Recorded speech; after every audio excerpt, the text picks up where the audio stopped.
Gesticulant amb força i oferint la seva veu amb intensitat, Sílvia Pérez Cruz es trobava dalt l'escenari de Cap-roig còmode, interpretant les cançons del seu últim treball Vestida de nit.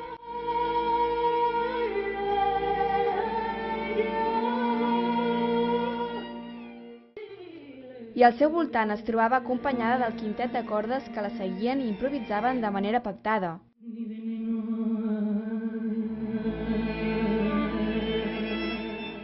Un treball que primer va posar en pràctica durant 3 anys i que aquest maig enregistrava. 11 cançons personals amb ganes de provocar emocions. Som amants de la música, ens agrada, i quin millor lloc que vindre aquí amb aquest entorn tan fantàstic. Correcte. I una gran artista, no?, que ens agrada molt. La sensibilitat de la Sílvia és impressionant, també. Un artista que ens encanta. És única, és única. Hem deixat els nens i avui és un regal per experimentar una nit màgica, que és el que he vingut a veure. A mi m'agrada molt com canta també les habaneres, però la cançó com Fados o el Cante Hondo també ho fa bé, eh?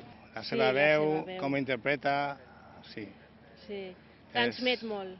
Home, canta preciós. I si a més sentim Vestida de nit, ja serà fabulós. Aquesta nit qui pujarà a l'escenari serà l'artista espanyol Melendi, que també amb les entrades exhaurides vol sorprendre els espectadors amb el seu últim treball, Quítate les gafes.